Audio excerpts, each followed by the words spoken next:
The 2023 draft order after the draft lottery show that you watched live on MLB Network. What did you think of that, man? I think the A's got shafted, man. It's too bad, right? They were one of the top three My teams. man Billy Owen walked off like, dude, they got number man. 6. The Bucks and Nationals, that things worked out according to plan for them. The teams that really benefited from this were teams like the Rangers, the Tigers, the Twins, who will go between 3 and 5. Jonathan Mayo of MLB Pipeline is more familiar with this burgeoning talent group than we are, certainly, and that's why we tap in on him as often as we do. Jonathan, good morning. Let's talk about the players who were in play among the top 3 picks. Give us some names and who you think is going to go where.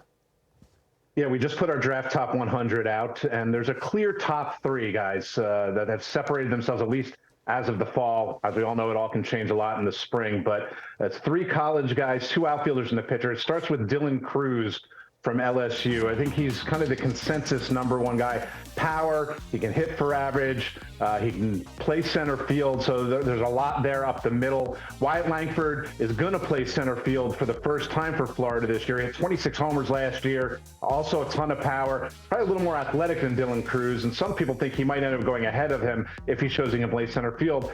And then last year's draft class didn't have college pitching at the top. Now we do. Chase Dollander from Tennessee had a huge year last year, looked very good this fall, and we've had scouts tell us he is the best college pitching prospect since Steven Strasburg and Garrett Cole. Yeah, no, I've heard that. I've heard you talk about that. Let's look at Dylan Cruz real quick. He transferred from Arizona, right? Followed his coach to LSU.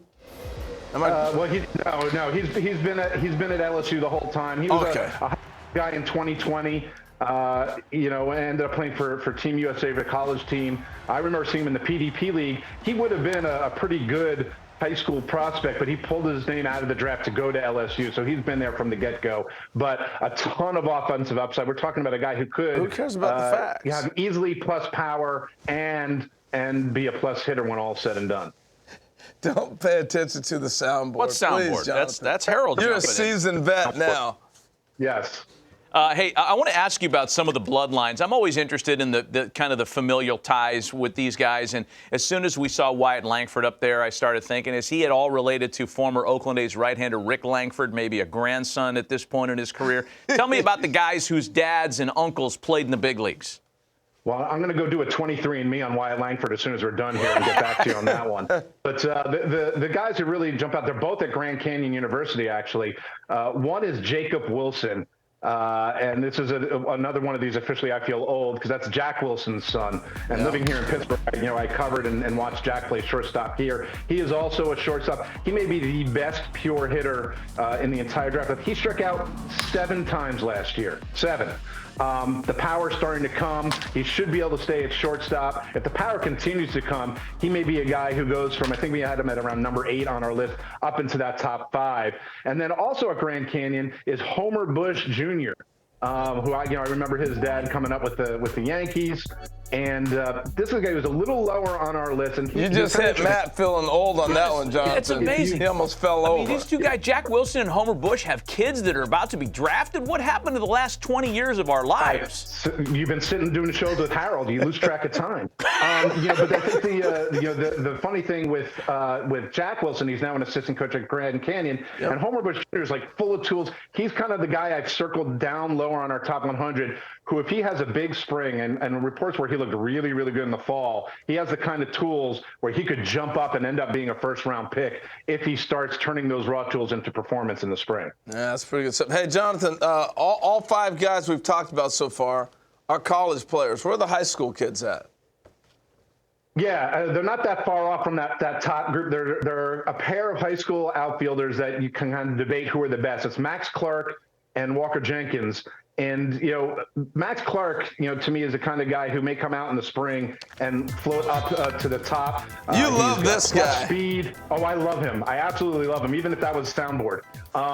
He is a plus hitter, is plus speed. I think the power is going to come. The only reason why he's a little bit lower is all those college guys had fall. He's playing football in Indiana. We're going to have to wait a little bit in the spring for it to warm up in Indiana for people to see what he can do. But makeup off the charts, really understands hitting. And then Jenkins is a guy who is plus hit, probably plus power, also a chance to play center field.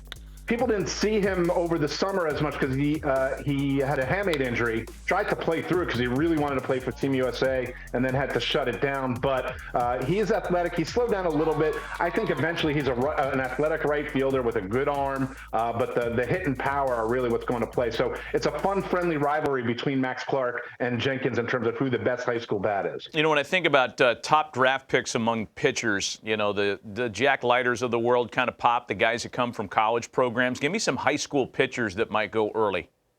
Yeah, it's the highest risk category, so you never know where they're going to go. Sometimes they float down to the second or third round and get paid first round money. But there are two that are kind of back to back in the middle of the first round if you're to go on our top 100. One is Noble Meyer. He's from Harold's neck of the woods up in Oregon. Jesuit High School, the same high school that Mick Abel went to, and Mick Abel's now one of the top prospects in the Philly system. You can see here he's kind of what the tall, projectable right-hander looks like. But he's got really good now stuff, good command of at least 3 pitches. And then the other guy is Charlie Soto in Florida, who really jumped onto the screen much more this summer. He's 6'5". He used to be a shortstop, but outgrew it, and now is focusing on the mound. And this is a guy who's got a chance to have 2+ pitches at least. The changeup's a little bit behind, which is often the case, but an athletic delivery, so he knows how to throw strikes. Both of these guys have huge ceilings. There are teams every year who are willing to do that in the first round, but it is one of the higher risk categories to choose from in the draft every year. Jonathan Mayo's draft, his mock draft, and Jonathan grinds on this. Jim Callis also working on these lists, and Jonathan has his list that you can look at online. Here it is, top 10 picks, and we've profiled a few of these kids. You know, Max Clark going number 3 overall to the Tigers. This is a pretty interesting list, and Jonathan has a full workup on all these players on Pipeline. Hey, Jonathan, last thing before we let you go. Really, we're finally back to a full cycle of being able to watch kids year-round.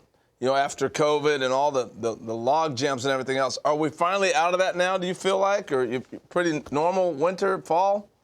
Yeah, it was a normal fall. I think we're finally kind of digging out of that. Obviously, we had all these players who go back to school that added to it. Jim actually made a very good point recently.